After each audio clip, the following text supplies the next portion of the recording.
Thank you all for coming out tonight to our first meeting of the Sturbridge Historical Society for the 2025-2026 year. Once again, we'd like to thank and show our appreciation for the Public House for providing the space for us and the wonderful refreshments they put out every day. And when coming up here, obviously you have to walk through the bake shop. I'm sure that's a temptation for everyone.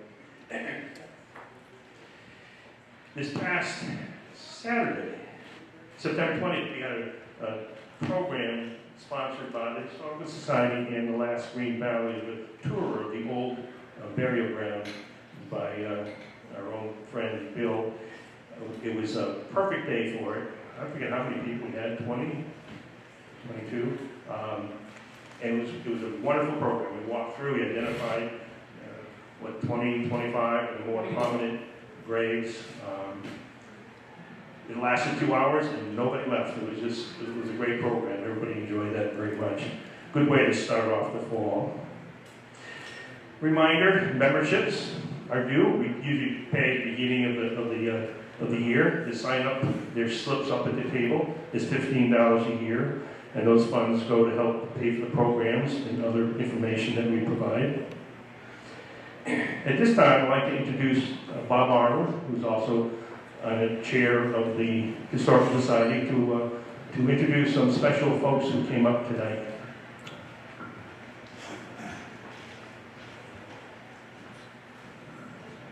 Thank you, Doug. This week, the Historical Society received a tremendous donation from a wonderful couple, Jeff and Mary Laverne. It's a box of over 100 large format glass plate negatives of Sturbridge, taken by Georgie Edgerton, many of which were used in Brian Burns' book that was published last century. But the images are absolutely wonderful. And there's, as I said, there's over 100 large format negatives. There are 2 incredible scrapbooks filled with local minutia, just unbelievable information in there, and a Snell boring machine, actually, that looks like it was never used. It's brand new. These were donated in memory of Louise and William Laverne. And Mary and Jeff, thank you so much. It's an incredible treasure.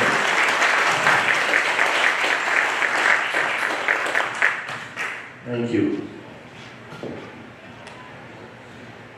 And a list of upcoming programs.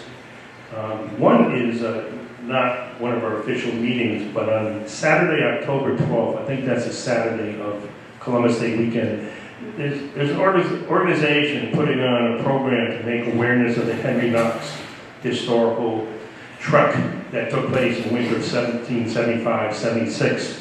And they've been doing these programs in New York State and Western Mass, and they're planning this one in Sturbridge.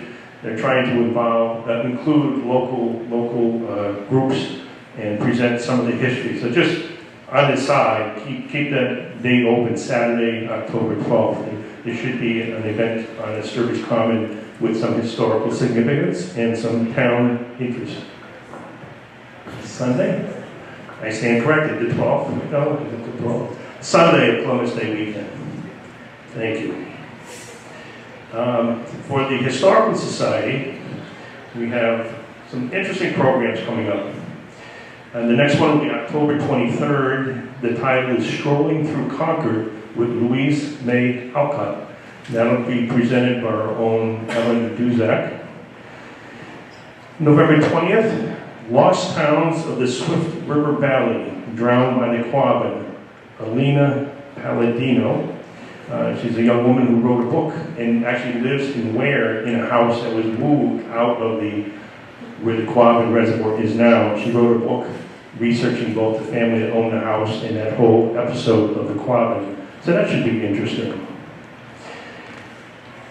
Next year, 2026, January 22nd, we have a program, Notables and Notorious. Curious and Infamous Characters from the Last Green Valley. This will be presented by Regan Miner. She's a development director of the Last Green Valley. February is to be announced. We don't have it confirmed yet. March will be a joint program with the Southbridge Garden Club and Friends of the Joshua Hyde Library. It's called Victory Gardens, How a Nation of Gardeners Helped Win the War. And that'll be presented by Judith Sumner. April 23rd, those who stayed behind, the Hessian soldiers who stayed in Massachusetts following the Revolution. This will be presented by Dennis Picard. He's one of our regular speakers, very interesting and very knowledgeable. May 28th, our own Wally Hersey will present a program on Sturbridge soldiers in the Revolution. He keeps coming up with names and soldiers, and Sturbridge played a very, very important part. And again, as a reminder, Sturbridge in 1775 included what's currently the town of Southbridge. And that's the last program of the year. Next year, Saturday, June 27th, being the 250th anniversary of the United States, Sturbridge is planning a 250th parade. So in the middle of next summer, we're going to have a parade through Sturbridge. There's a committee in town organized now, and they're starting to plan it. So this is something else to look forward to. Tonight, we have a program called Come to the Fair, a history of the Worcester State Agricultural Society and the Sturbridge Fairgrounds. This will be presented by Kitty Lowenthal and Sandra Gibson-Quigley. They will present a history of the fair, which took place right here in Sturbridge. I won't even go into the details because they will cover everything. Kitty and Sandy are on the board of directors of the Historical Society. Kitty has had a lifetime passion for history. She worked as an interpreter at Old Sturbridge Village for 20 years plus, and then as a museum director for the Deerfield Teacher Center. Almost everything she enjoys best revolves around history and the people and lives of the past, from land use to settlements to food to textiles and crafts, and the way people lived together. Sandra had been involved with history and education since her college years. She worked at the education department at Old Sturbridge Village, was the education director for Preservation Worcester, and then taught social studies at Notre Dame Academy in Worcester for 26 years.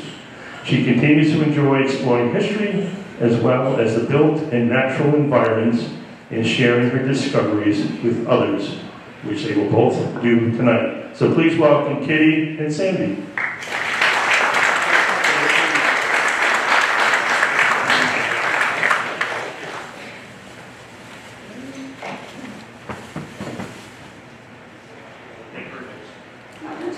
Please don't take notes. Holler if you can't hear me. I need to pull this down somewhere. Most of you can see me if I don't stand behind the podium. Come to the fair. This coming to the fair is something I bet a lot of you remember. Not maybe this fair, but I bet nearly all of you as children at some point had a fair to go to be excited about. And frankly, Sandy and I got really excited about doing this program with all this research. So we start with the poster here, and if you look at it, let me turn around, better. If you look at it, how exciting. It's 2 days, it involves good music, and $2,500 offered in premiums. This was a fair that people should take notice of. This poster is from 1888. However, it had a lot humbler roots. The first fair in Sturbridge, Massachusetts took place in 1843.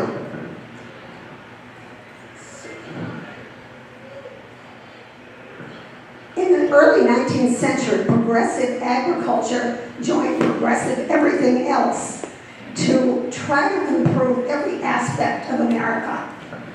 And their intention was to improve stock, increase profit, realize in money and advantage the highest capability of the farm, and not to be overlooked that the best qualities of head and heart are to be fostered too.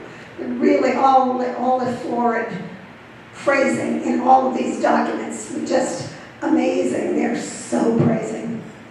But agriculture, why is agriculture important in rocky old New England? Well, because a lot of the earliest settlers came for land that they couldn't possibly have dreamed of having in England.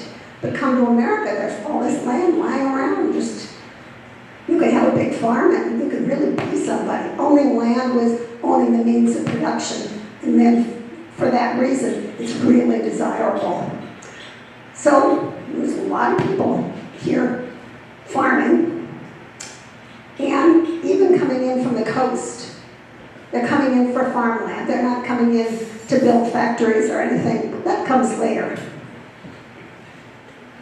Let's move ahead 200 years.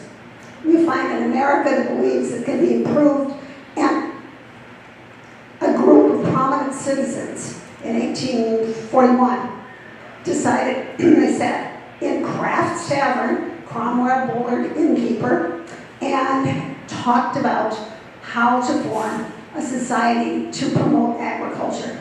And that was the beginning of the Sturbridge Agricultural Society. The names of these 5 men, honestly, their names keep reappearing all throughout the century involved with the fair. These were dedicated men. A.P. Taylor, C.P. Fisk, G.V. Corey, Abijah Doughty, and Colonel White. Beginning in 1845, not the first fair, but a little later, the funding was through somebody named Luther Hammond of Sturbridge, who literally went from door to door and town to town all through this area and convinced people to subscribe to the society, to contribute money for the fair. And that was its funding for years and years and years.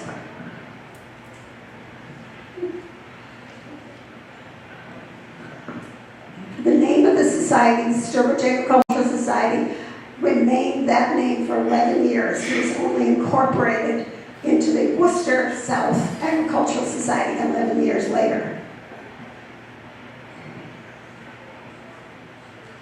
This is a poster. This is one of the poster for the very first fair. And it looks pretty densely printed, right? Got a lot of stuff on there. There are premiums all down below. There are the bylaws, all this detail. Let's blow it up a little. There we go. Steers, cows, heifers, swine, working oxen. But look at the premiums. Some of these are like $3 for $3 in 1841. 43, excuse me. I mean, that's like amazing. That's a lot of money for a prize. And that was only the first prize. It's all the agricultural stuff you would expect, but you also had bread, butter and cheese, forest trees, all kinds of interesting things. And as the years went by, other categories were added. By the 1880s, they had categories for best use of an acre of land, which was a complicated one. But they were passionate about it. Now, where did they have the fair? Right there. That's a really early picture of the Sturbridge Common. It's not very prepossessing, is it? But it does show some interesting things. Oops, sorry. Back here. Here are the houses. They're still back to Common. There's the shoe shop. Here's the church right there. This house is still there at the corner right by where the light is. And there's the school. So this was all just open land crisscrossed by paths and carriage roads. The Common was the site of a lot of other celebrations besides the fair, including the 1838 Sturbridge Centennial and the visit of Lafayette. Doug, what year was Lafayette's visit? 1824. 1824, okay. So it was the place right across from the public house where everybody gathered. But changes in the economy were coming. Sturbridge was still an agricultural community, but as the century advanced, so did other ways of making a living. Rather than having a little small shop, blacksmith shop or something, factories and mills and larger operations were coming along. They're just more and more common as the century advanced. For example, the shoe factory. This is something very common in New England. Shoes were a big export, if you will, from New England. We have lots of cattle, that means lots of hides. That means a tanning operation. That means lots of shoes and leather goods. Now, those shoes made sometimes partially done in the homes of young women, sewing the uppers, doing the bottoming. Those shoes were traveling to wearers as diverse as mill girls in Lowell and slaves on southern plantations.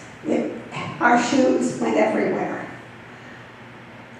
In this particular shoe factory, in 1851, Elijah Southwick and Amos Holbrook leased the plot of land where the library now is. And they leased it for 50 years, erected a big shoe factory, and you can actually see it. Oh, look at it at other pictures from the fair. Still the background was there until 1870. A.C. Morse took it over, and by 1877, the business was closed. But shoemaking, that's a good old tradition in New England. The fair, chaos. Absolute chaos. C.P. Fisk said, a fitting appellation of the showground for its notoriously common to men and beasts of every name and nature. And here we go. Chaos, right? Here's a shoe shop, again, but what a mess. Buggies, people, horses, everything. This fair, when you think of how small the common is and how kind of crowded that area is, imagine hundreds and hundreds and hundreds and hundreds of people crammed into that area. Not only the people from town probably dreaded it as much as some people in Brimfield dread the flea market. There's just tons of traffic. There's tons of extra people. All your relatives come and say, oh, I'm going to come and stay with you and go to the fair. And pretty soon the houses are bursting. People are sort of drifting through your yard. It must have been insane. It continued for about 25 years, ostensibly on the common, but honestly it was everywhere, not just confined to the common. Visitors were hitching their horses wherever they could find something to fasten them to. Children were playing in the cattle pens, like that, except with cows in. Ox teams were tied to stakes outside. The plowing competitions were done first thing, and they were done on different farms depending on where they could obtain some land to do the competition. There was plowing by town teams, and it was hotly contested. These town teams, as far as we can tell, had rules that said the team must be at least 20 yoke of oxen linked together, and none of them could be under 3 years of age.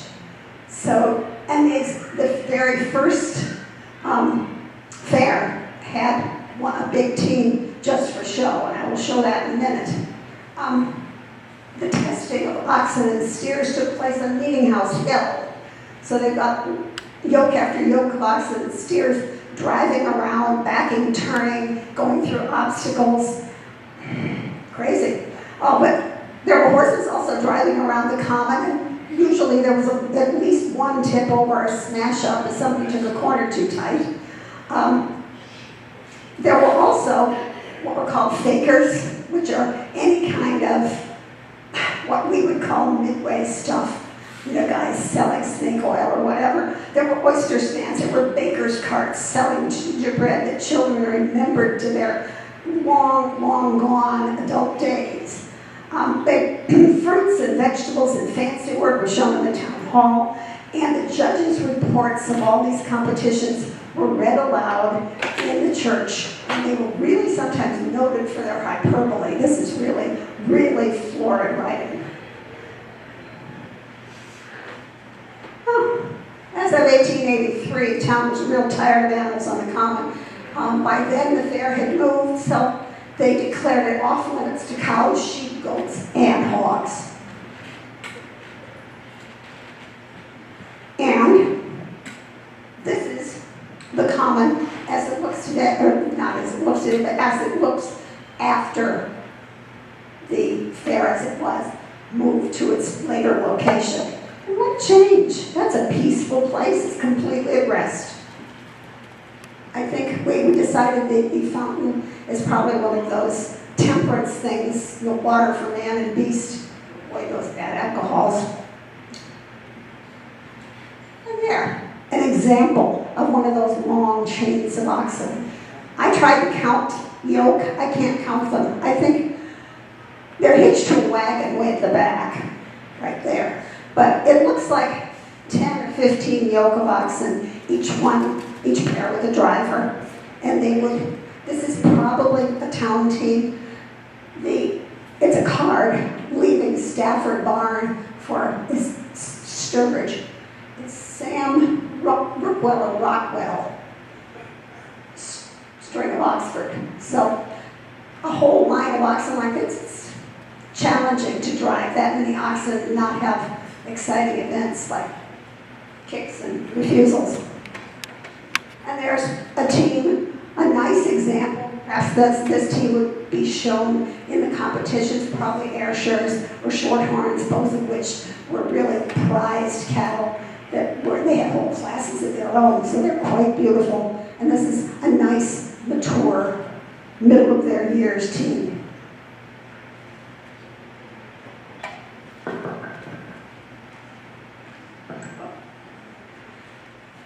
Just as a little idle thought, the very first fair was such a cattle show that they decided they were going to show off a chain of oxen, 75 yoke. 75 yoke, all joined by an enormous chain, all of them from Sturbridge.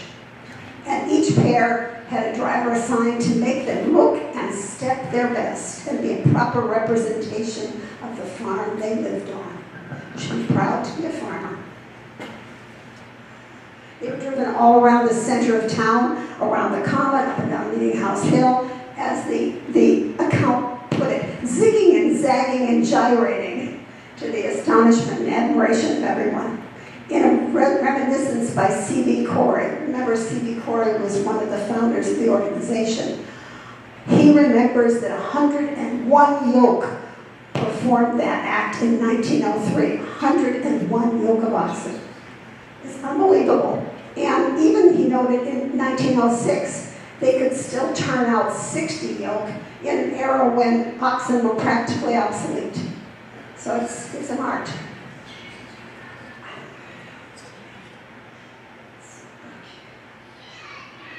Oh, our town hall. We missed that white portico and all those columns and all that.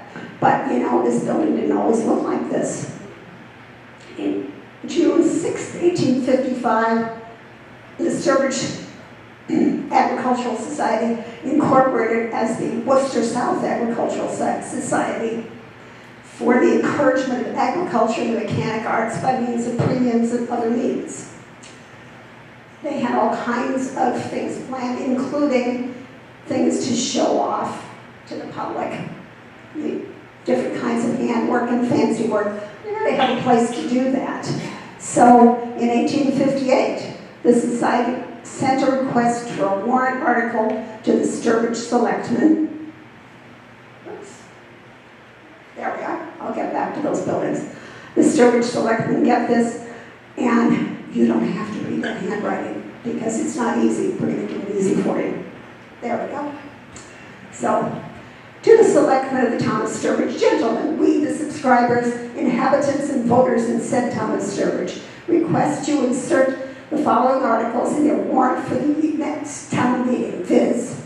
First, to see if the town will give leave or permission to the Worcester Society Worcester South Agricultural Society to erect or build a second story to our townhouse at their expense and for their use.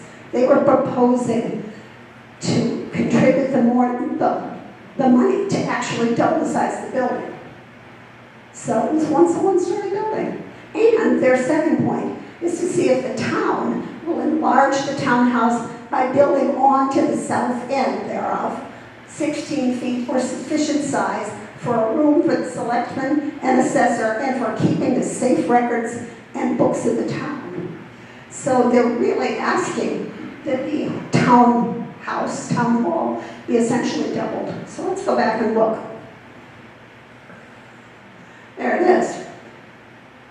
It's a little harder to imagine without all of that fancy white work in front. But it's a distinctive building. It's a very dignified building. And that second floor became the exhibition hall, where Mrs. Mitchell laid out her fancy work, and somebody else's bread is exhibited. It was quite the popular space. Big open spaces, and that whole front part then became part of the selectmen's space. Do you have a date on that, or is there, Not offhand, but we can try to find it. And one thing you might not be able to see too well right here, it says Agricultural Hall. And Sandy did try this morning to see whether you can still see it under all the white excess in the front. And you can't see it, it's covered up by the portico, sadly. But they were proud enough of their efforts to name that their Agricultural Hall.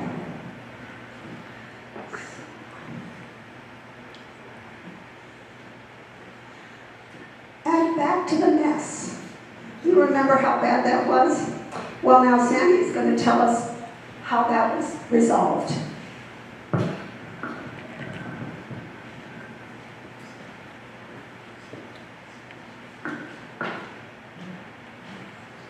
Thank you, Kitty.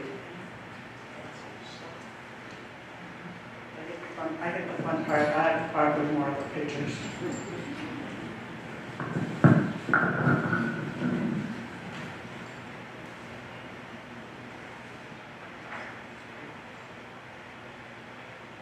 So in 1868, the Worcester South Agricultural Society decided that they needed more land. Okay, that the common, when they were outgrowing the common, they needed more land. So they purchased 25 acres on Cedar Pond, and they built an exhibition hall, half-mile track, and fences. They bought that in the spring, and they had it built, and the fair ran October 1st and 2nd. And this is the area, just so you can see, put you in the right spot. This is the area today where it is, okay? So that was the agricultural fair. So Route 20, this is the Carrot, what was the old Carrot House? Super 8 now. McDonald's, Burger King, Seafood, Yankee Spirits, Oxhead, and the Host Hotel. Okay, so that's where they bought the land, and that's what they were looking at. So again, this is the area here that we're looking at. And the fairground, they built a hall and a track. That was the first thing they built to be ready for October 1st.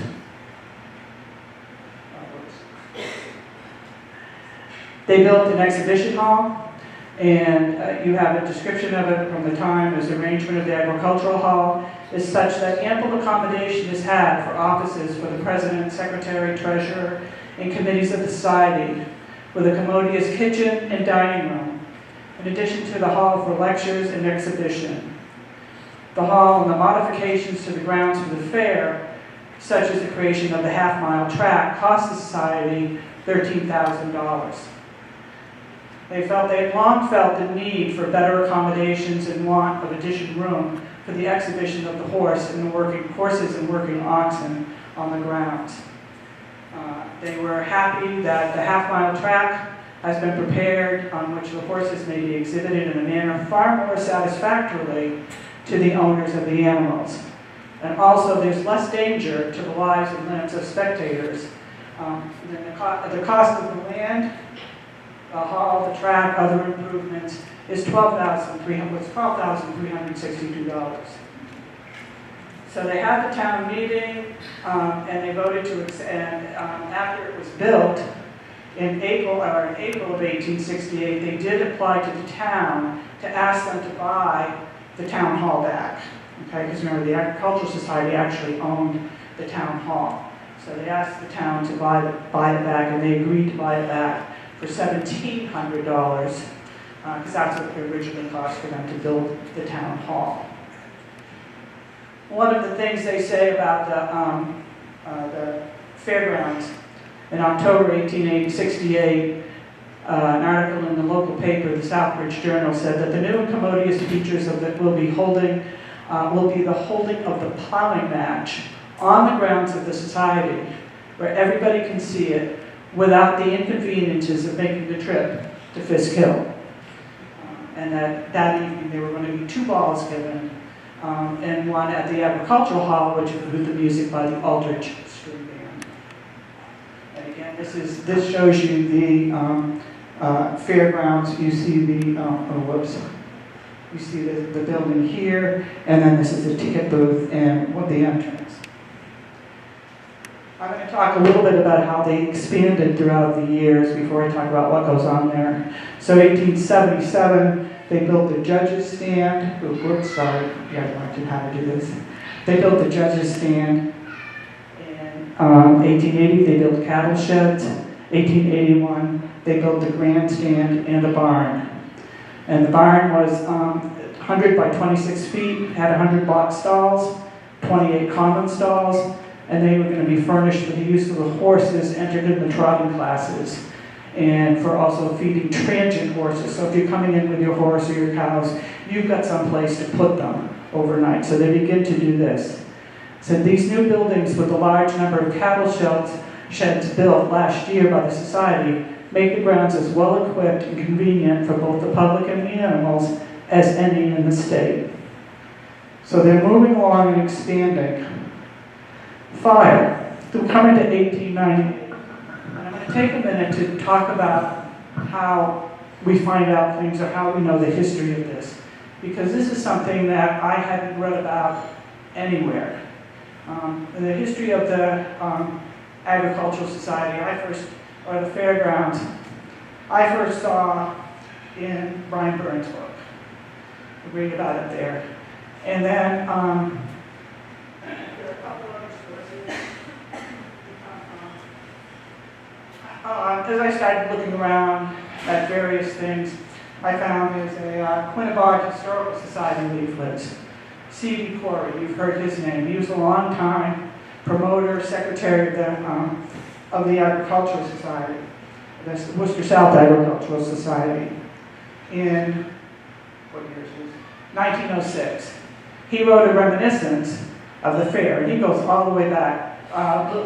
Kitty was quoting him. He goes all the way back. This is one of the primary pieces that we talk about when we learn about the fair. He doesn't mention the fire, that there was a fire. However, as I was rooting around in various things, I found that we had a collection of probably about 30 reports, annual reports of the Worcester South Agricultural Society. So these are yearly reports that they put out, that they list the premiums, they tell you who won all the premiums, they have the financial reports, they have the executive committee report, they have the report from the inspector from the Mass Agricultural Society who comes. This is a gold mine of various things, and I'm going to tell you, every time I look at any one of these, I find new information.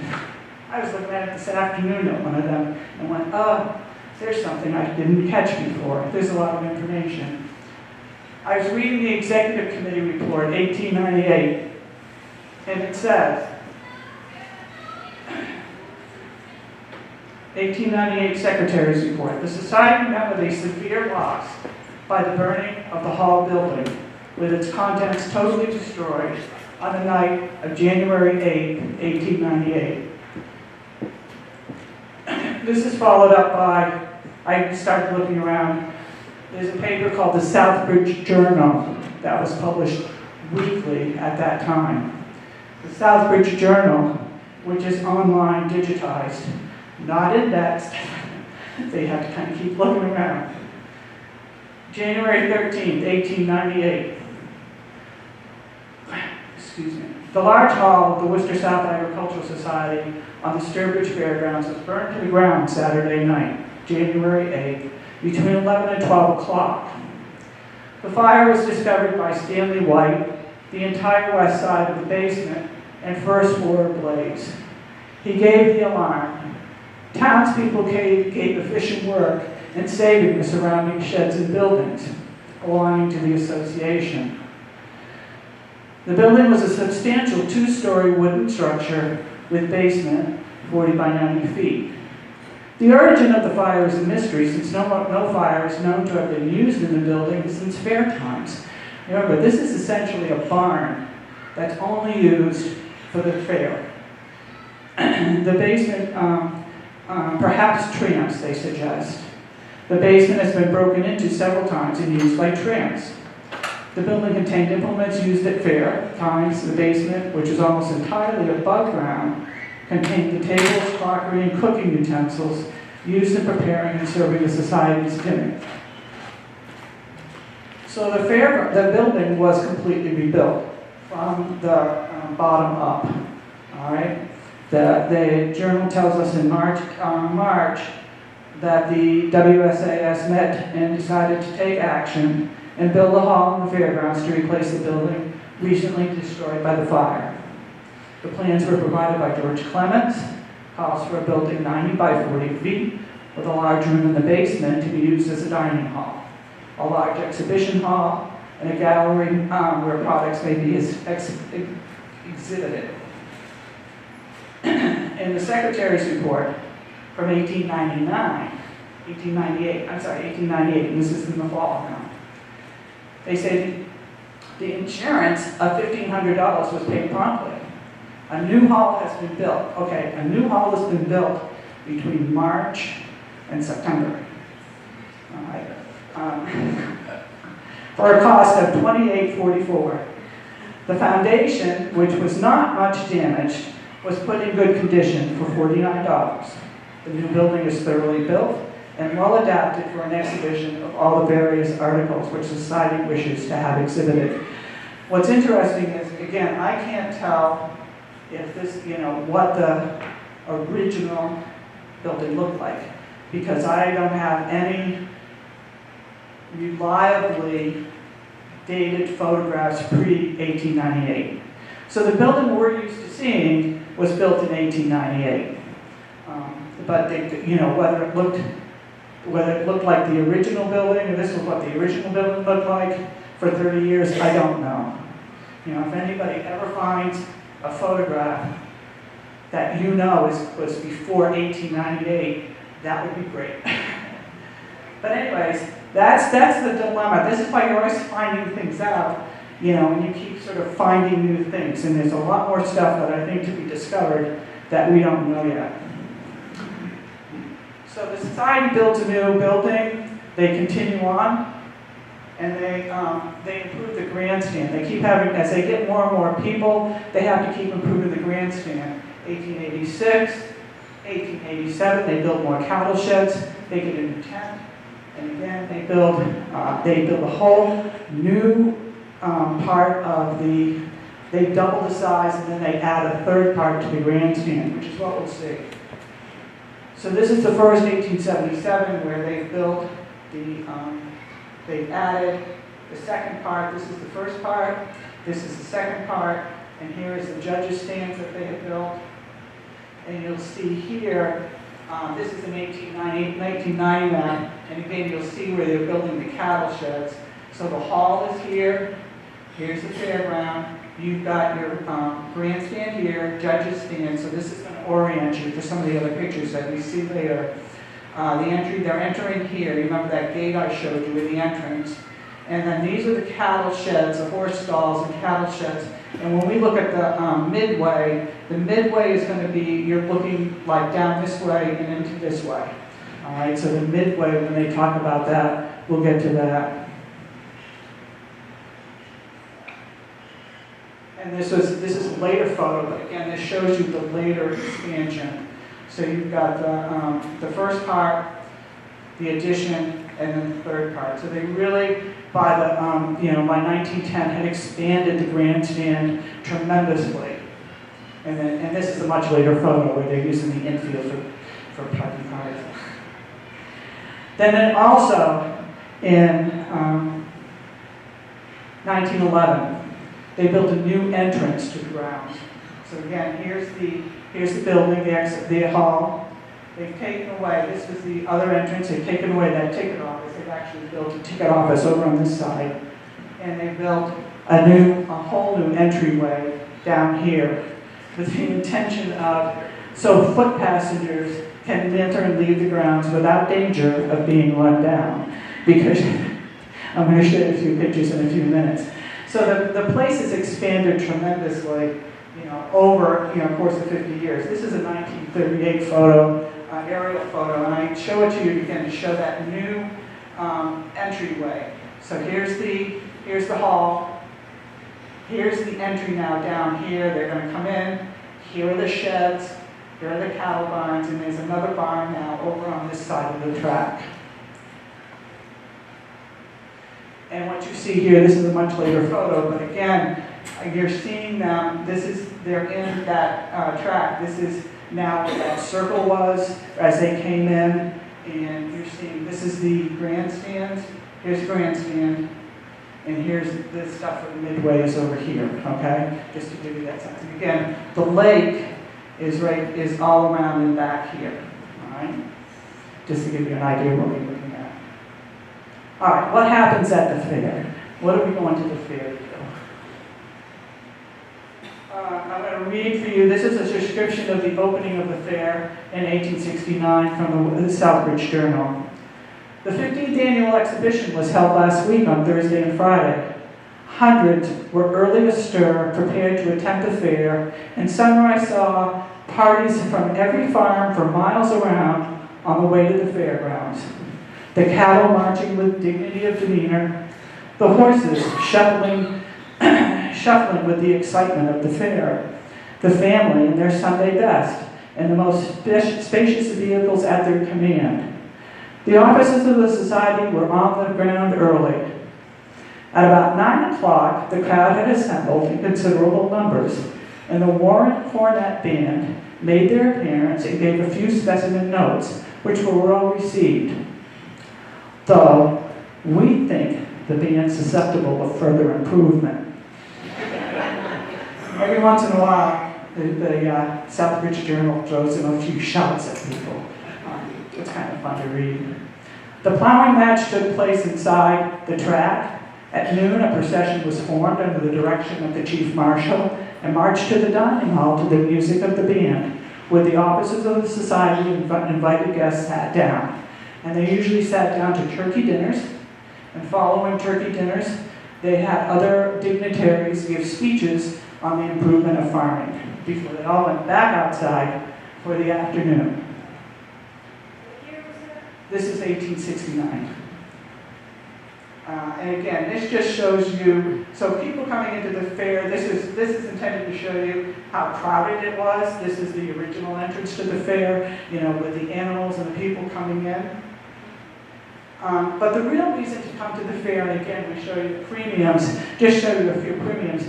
The first purpose of the fair is an agricultural exhibition, all right? So this is what you're doing. You're doing plowing, working oxen. These are just some examples. Steers, mares, horses, etc.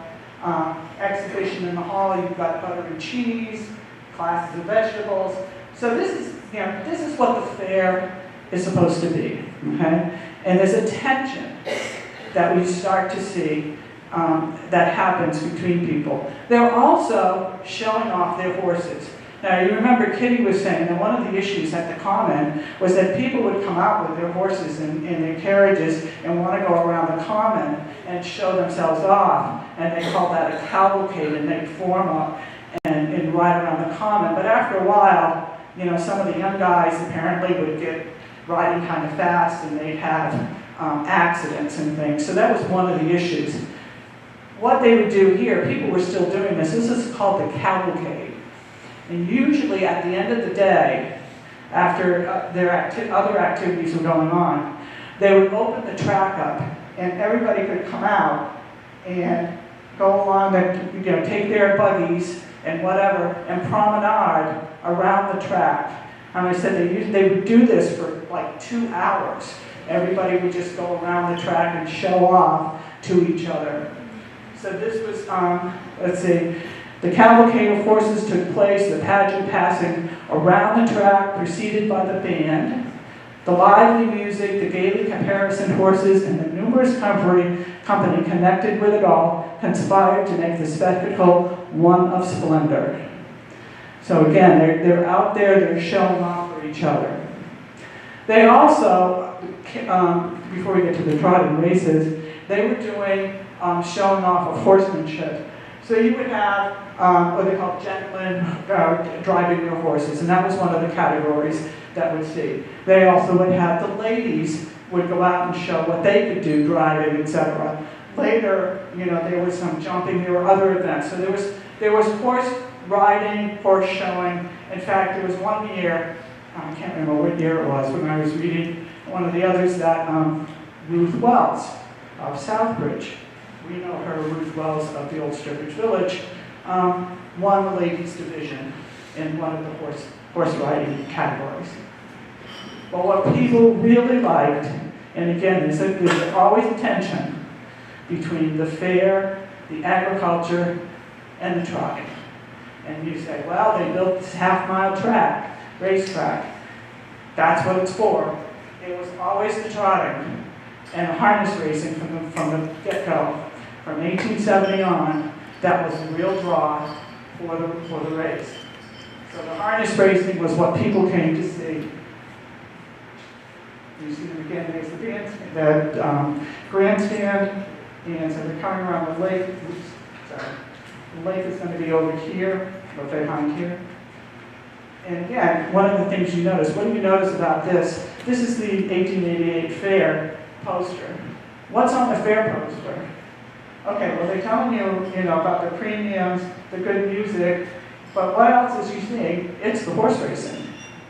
It's not the agriculture, even though they're still showing everything, but it's the horse racing that they're showing. So, and again, why are people coming to the fair? This is, again, what do you do at the fair? You meet your friends. So you're coming here, you're going to watch the fair. This is behind the fairgrounds, okay, here's the entry over here, this is behind it, the exhibition hall. This is the newer building, the ticket hall that's been built later, all right? But you come and see your friends, all right? Again, we're looking at part of the midway, people have come in, they're milling around, they're meeting their friends, they always talk about, are you going to see your friends and family here? Everybody comes from far around. These, hundreds to thousands of people, not thousands, which always makes me just amazed to think of thousands of people coming. And there are thousands. And again, you see people here in their carts, buggies, etc., their horses, walking around. A lot of people are on the infield. There's the track, okay, again, there's the fans and grandstand, the judges, and the track is here, and people are milling around, visiting and doing whatever. They are also, and this is another view of that from the 1808. People are also going out along the midway. There is a midway. They've got, as Kitty said, fakirs. They have games of chance. They have things you can do. Anything you can think of at today's fair has a background back in here. Okay, this is the same thing. And they have food. These are food tents here. Oysters were a big thing, apparently. Everybody liked to get their oysters. And you see here are some of the cattle sheds that I showed you earlier. There were the cattle sheds. So I think, what we call Route 20 is here. And you're seeing them enjoy the fair again, the same thing. Here are people at the fairgrounds. This is the midway enjoying that. So they enjoyed the midway, they met each other, but they also had, again, the races. The races were going on mostly in the afternoon. So the fair was 2 days, so it'd be each afternoon. The first day was always the plowing match, the horse pulling, etc. And then in the afternoons you'd have the race, then the heats. In between each heat, there were other activities, like tug of war. Road races, races, running races. And for some, especially for the men, the running races would have premiums. They got prizes for the racing. The women race, I just like this picture. And they had sack races. I'm not sure they got premiums for those. And then, in 1884, the executive committee, this is from the Secretary's report, the executive committee changed the program considerably, introducing extra attractions, and the large attendance and finances proved that it was a good idea. So they realized that they needed something now to bring in more people. So they had to go to bigger attractions. The foot races and the things weren't doing it, or the bicycle races even. So they bring in Madame Carlotta's balloon ascension. And this is Madame Carlotta, who was paid,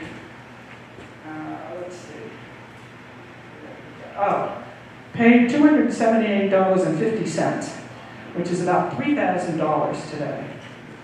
Up to that time, the principal attraction had been the horse racing. This was the first balloon ascension made in this part of the country in 1884. Balloon ascension was one of the principal features of the exhibition. This is from the Sturbridge Journal. It was a novelty for this vicinity. The balloon is inflated on the ground. The one used by Madame Carlotta is small, the basket sufficient for only one person.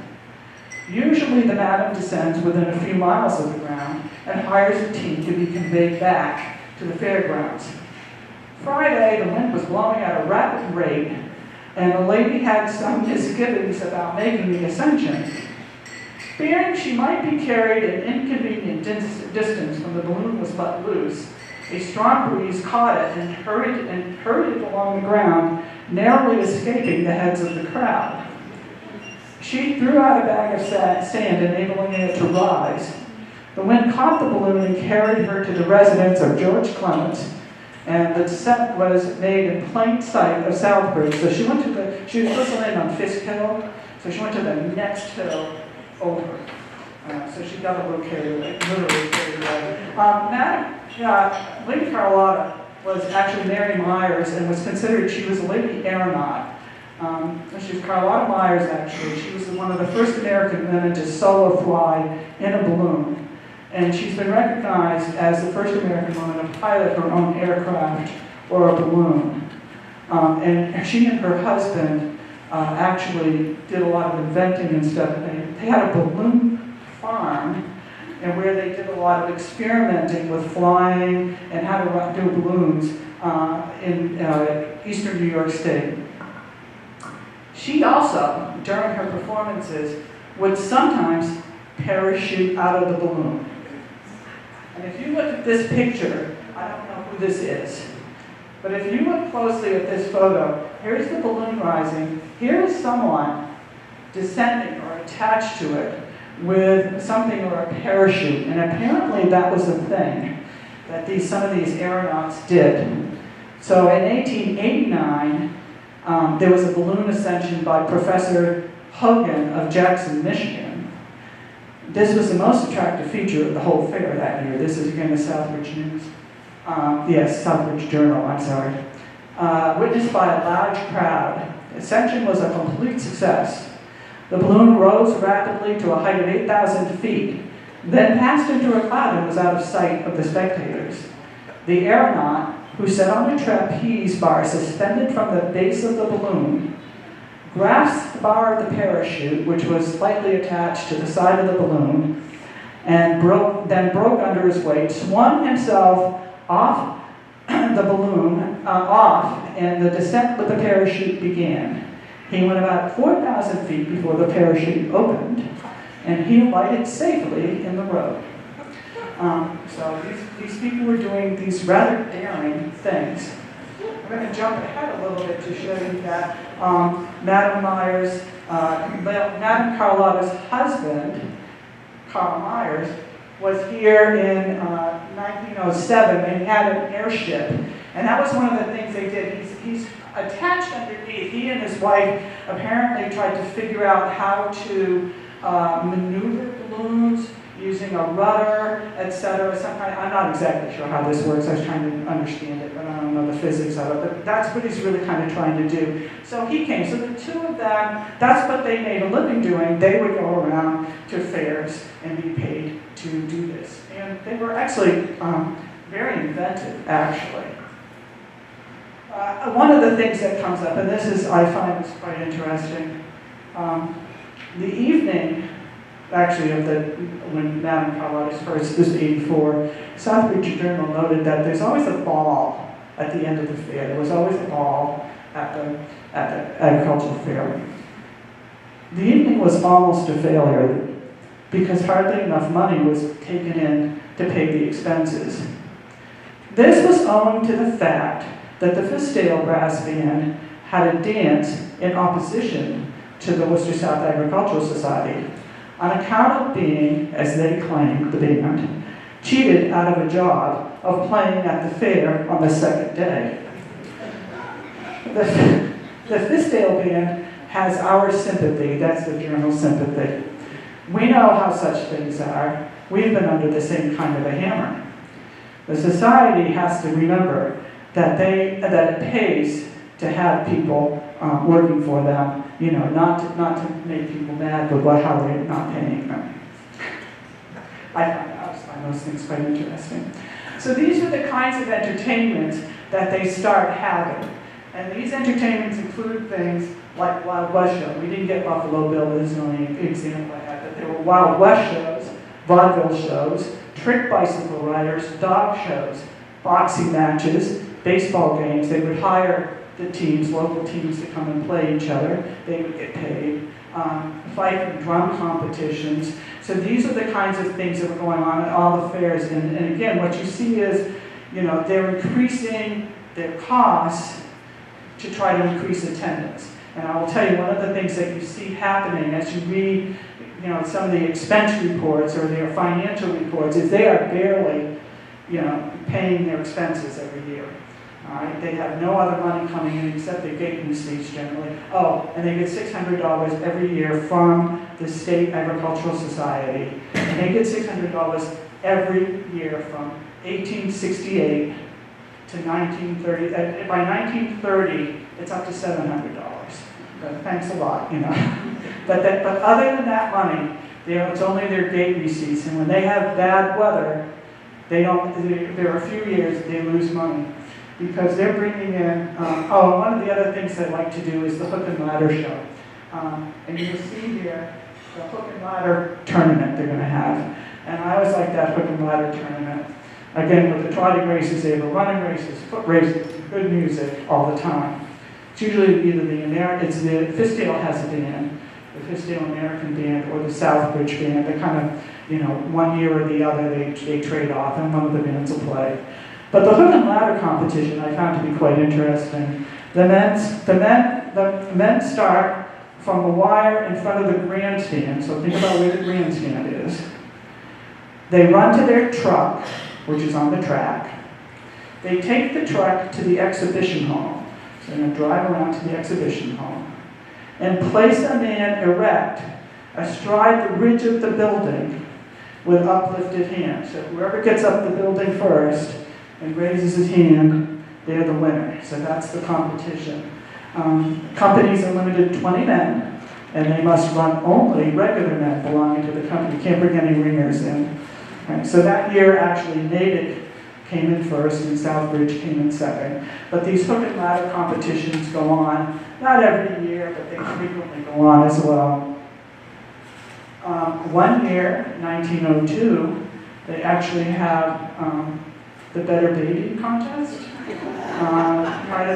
is a little bit later. This is from another fair. But part of the early 1900s, we're into the eugenics movement. We're looking to how to improve our families.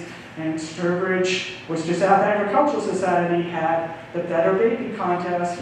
And they were pronounced by many as the best the society has ever held.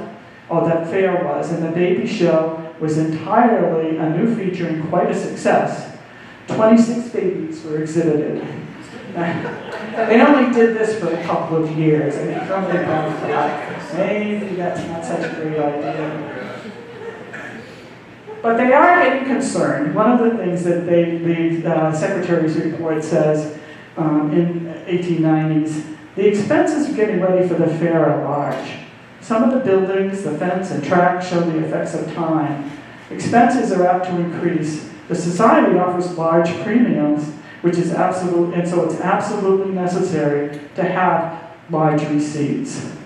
One of the things they do note too in the 1890s is that it's the courtesy of nearly all the managers of the large factories and shops in this locality that they close during the second day of the fair, thus affording the opportunities for people to attend. So they're trying to figure out ways to get more people to come in, and they do meet with all the mill owners and the shopkeepers and get them to say they'll close. And I saw another reference a little bit later where they say, we know it's not going to be very long before, Saturday will become a full holiday, so we should be, instead of a half day of work, we think it's going to, fairly soon, within a couple of years, it's going to be a full, so we should make sure we have at least have the fair always take place on a Saturday as one of the days. It's usually Friday and Saturday was the days. And they was usually mid to late September or October until you get to Labor Day being held. In 1905, this was apparently a really great thing. They bring the cavalry troop down from Fort Ethan Allen to do their drills here. That was the big attraction. The Secretary's report for that year says the military attraction was one of the best and most satisfactory attractions the society ever had, and the total cost was less than $275. However, every year, as I told you, there was an inspector who came from the Mass Agricultural Society, and that year his report said, the exhibit of cattle, sheep, and swine were wholly from local exhibitors and a credit to the fair. The hall show, though good, was not what might be expected. Either the premium list is not attractive enough, or the farmers in that section do not take the interest in this part of the fair they should. I would advise that something be done by the management to increase these exhibits and encourage the larger growing of fruits, flowers, and vegetables. So again, it's always, as you read through these things, there's that tension. How do we get more people in? What's the purpose of the fair? We've got to keep doing the agriculture, but we want to show all of these attractions because to get the people here, that's what they want to see. There's one quote that I said, it was like, well, what are you going to do? All these people are living in this modern time and they want to see this new stuff. We got to do it or they're not going to come to the fair. Other attractions include acrobats, the plane. This was showing that the star attraction was, of course, the flights of the aviator, the Queen monoplane. Made 2 flights, thrilling to the crowds on the grounds and on the nearby hills. He rose gracefully, circled the grounds many times, and also gave a fine exhibition of speed in a straight course over Cedar Pond. So you had a little bit of everything going on there. And always the band. In between all the races and everything, there was always apparently the band playing. When you read descriptions of it, they will say you can always hear the band playing in the background. How did you get to the fair? Well, you walked, you came in your carriage, you brought your horse, but by 1896, the trolley is established from Southbridge through Fiskdale, and it operated to capacity to bring the crowds to the fair. So it was always quite full, stopping in front of the fair. So you could, from 1896 to 1927, you could at least take a trolley between Southbridge and here, and there's the Southbridge and Sturbridge Fair. Again, they're sitting in front of the fairgrounds. Or you could come in your car when we had cars. So you can start coming in the parks. And you can see here, this is the old entryway, why they probably needed the new entryway. So you've got the cows, the people, the horses, and now cars. And in 1905, 1904, they actually gave prizes. They had people showing their cars and gave prizes for the best steam car, the best other kind of car. They rewarded silver cups. That apparently got old after a year or two. And this just shows you by the mid-1930s, you've got now the infield is now being taken up by cars. That's where your parking is. All right, so we're into the 1920s, and we have a reorganization takes place. So you're going along all these years, and the fair is getting bigger and better in terms of attractions. You're talking to the point in the 1920s, they've got fireworks after the show at night. They're bringing in boxing matches. They've got people. One of my favorites was the description where they interviewed somebody, a young woman who was coming in who was had a dying horse, and they were talking. They had to first they had to dig a big trench in the middle of the infield and fill it and put a canvas around it and fill it with water, and she would take the horse on the platform and dive into the water there. So you see, on all of those things cost money. So in 1927, the Worcester South Agricultural Society was foreclosed on a $10,000 mortgage. Remember, they were always repairing the buildings. They're always having to keep it up. So they had a mortgage of $10,000. They're unable to pay it, and it was auctioned off to Thomas Ashworth. I'll talk about him in a minute. And then in the following year, it was sold to the Sturbridge Agricultural Association, which was formed in February of 1928.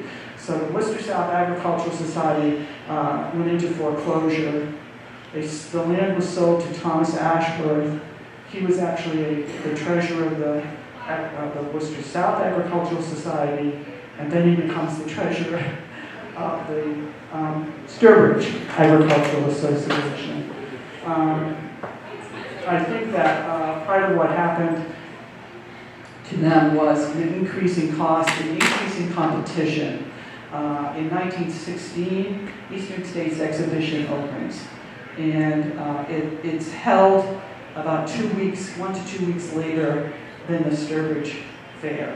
And I think that's taking a lot of people away. When I was reading one of the newspapers, you get to that week in September. I was always reading the end of August, September, when that show was coming up, and it was always, not only was there a story, about the Southbridge, Worcester South Agricultural, the fair in Sturbridge, there was also a bigger article about the Eastern States Exposition. So I think you've got competition from there as well. So I think that those combined to, again, I just don't think they have the receipts that they need. Thomas Ashworth turns out to be an interesting fellow. I can't find a whole lot on him. This has come from his obituary. He was a Southbridge businessman. As I say, he was the treasurer of both the Worcester South Agricultural Society and the Sturbridge Agricultural Association.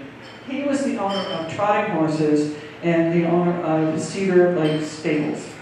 And I can't find anything, I've yet to find anybody heard anything about Cedar Lake Stables. I haven't found anything on that. But he was known as, he's in a couple different places, he's written up as being the principal backer of the Sturbridge Fair for many years. So he was part of, they reorganized Sturbridge businessmen came together in 1928, and kept the fair going. So again, here they are talking about the value of the fair, and they promise to keep the fair going. They want it to run the same, under the same principles as the Worcester South Agricultural Society, and they are doing the same thing. This is just to show you that they don't have the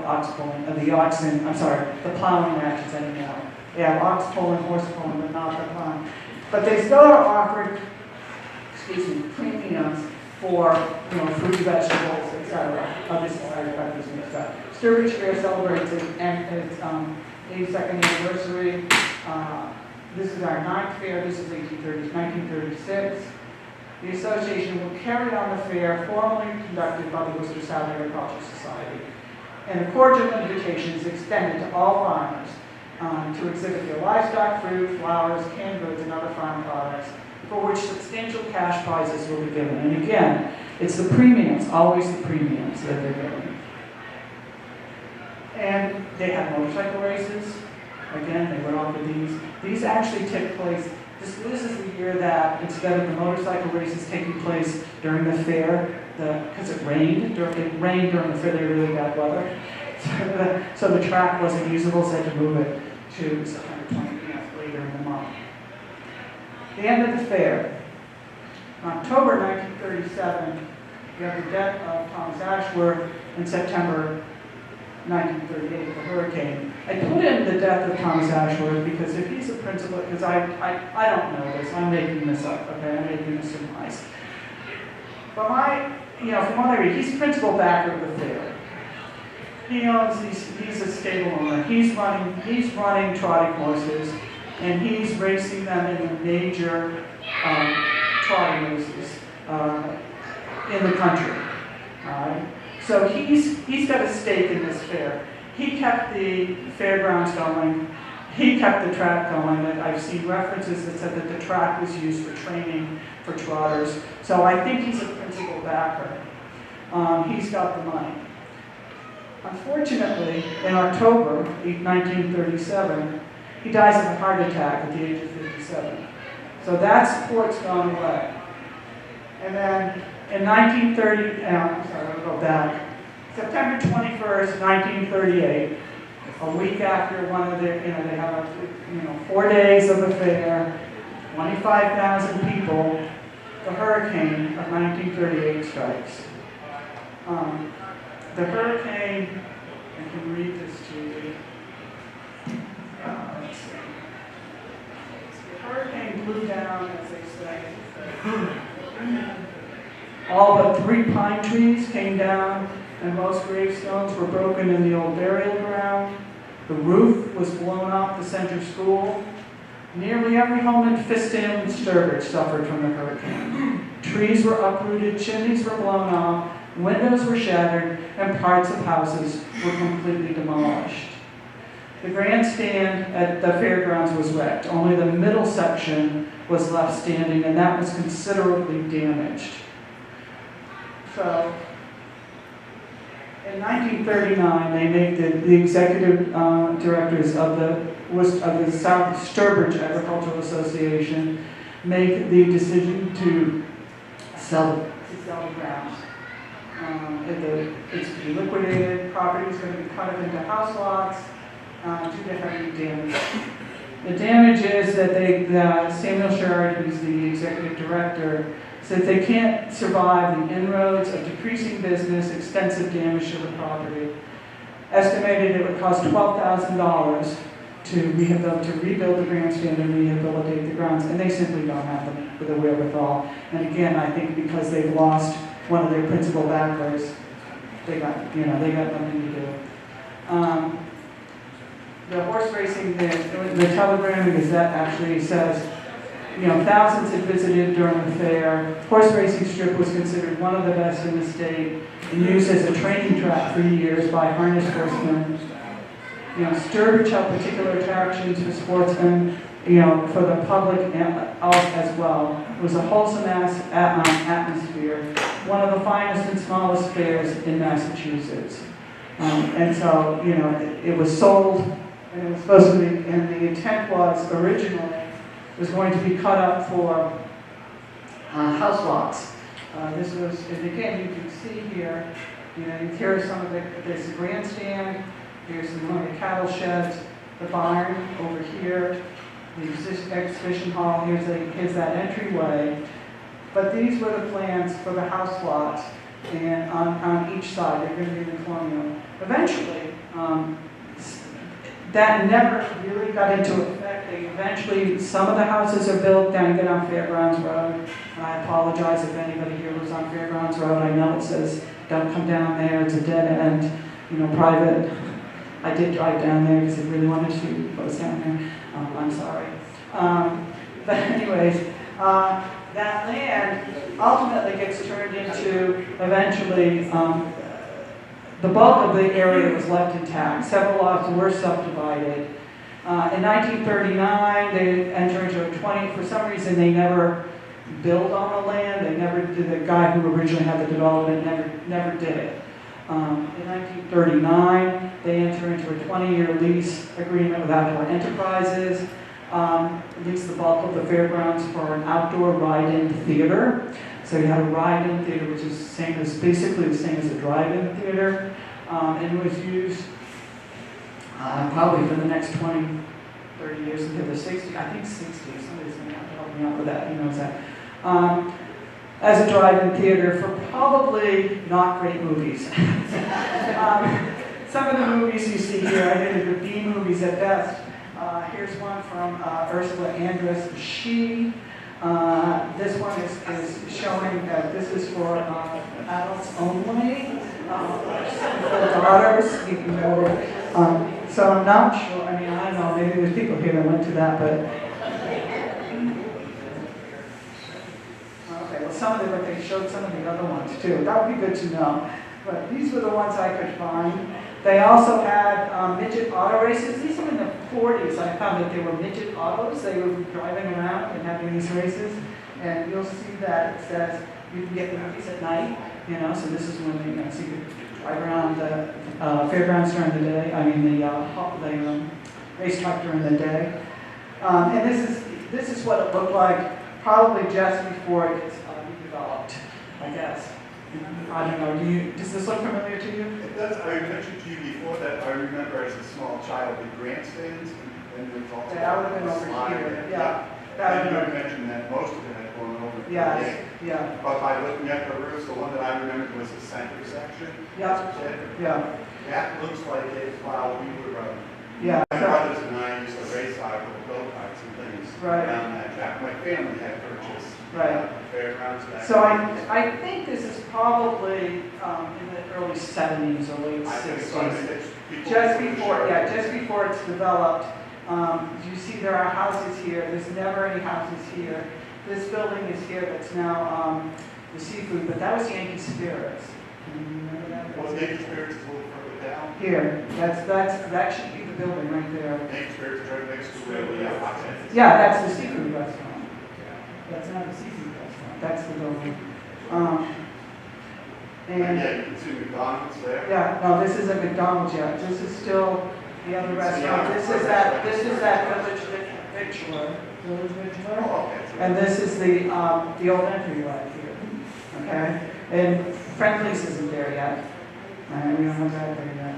So then it was sold to this man's, no, not yet. In 1952, they break off that land for where the exhibition hall is. And that is turned into a restaurant. The first people who own it are Norm and Esther McCure. Yeah. Is that how you say their name? They ran Ovides. Ovides, is that right? Ovides, I don't remember, but it was a restaurant that was a big restaurant. They had cabins. It was a big area down, basically where the truck stop is down on 84. Okay? But they ran this as a restaurant. It was called the Sturbridge House Restaurant. And then in the 1970s, it was sold off, and then it changes hands a number of times, and it's various restaurants over time. But you can see here that significant change has taken place. Okay, these have been changed. There's a big addition onto the back. This is telling me this was the Syndrome of the nightclub. The top floor. Yeah, the top floor. That's what the Syndrome was. And that had two sunken bars and then suspended stage in the where it says Syndrome. That was the elevator that I used to play in as a kid. We had it. And that was when we had it. And they have, you added additions here to the building and the front. And again, you get this sense from the side. Eventually it becomes an antique shop over there, and you see it from the side. That was just after we closed it. Yeah. We walked away from it in 92. So we had it from the 72. And he's Boland, he's Kevin, right? Yeah. Kevin Boland, so it's the Boland boys. Yeah, Boland boys. Richard and Ken and Richard? Yeah. My dad was there. The white edition there off the top, my thing I tell folks, I said, look at that, this buddy of mine in the shop. Honest to God, my father said, come over here, take a hole. So this is taken at the time that probably in the mid-70s, while they're developing, before McDonald's comes in, because you still have here, the Boland boys did the carriage house, which is now Super 8. Here's the exhibition hall. This is that Village Victualler restaurant. People might remember that. Here's the entrance. That's the old entrance there. And again, this was the Yankee Spirits building. Okay, so there's no, but this is after 73. They've already moved the Oxhead Tavern, okay, from Turner's Field. So Oxhead Tavern has been moved, and the Sheraton is, it looks like it's under construction here. All right, and again, here's Friendly's. We've got Friendly's here now, and et cetera. This is later picture. Okay, so now we have what we see today. Before that, there's the exhibition hall, McDonald's, Burger King, the seafood restaurant, Yankee Spirits, and Oxhead Tavern, and then what's now the Post Hotel. And again, in 2017, this building, the exhibition hall, was purchased and taken down by CBS, so we have that. So that's where we are today. That was the last remnant left of the old Fairgrounds, and that's where we got to. So again, we have, how many years that, this fair was really important to the town, and very interesting. Unfortunately, we don't have any remnants left except some of these pictures. If people have other pictures and things, it would be great to know. There's a lot more information to be found, to be mined for it. But again, I appreciate that. And I would like to thank Bob Arnold for his assistance with this photography. So thank you very much. That's the fair.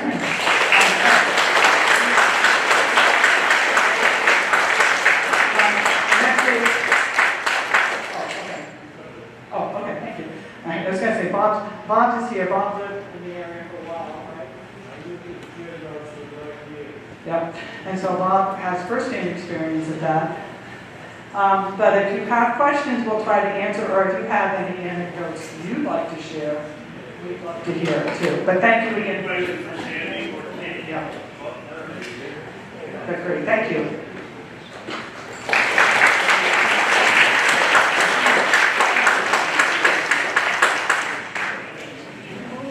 And just don't forget, our next meeting is October 23rd, and the topic will be Strolling Through Concord with Louisa May Alcott by Ellen Duzak. So come up and look at the exhibits and the pictures and ribbons. And if you have any questions, you want to talk to Bob, who lived there, might be able to tell you a few stories also. Thank you for coming.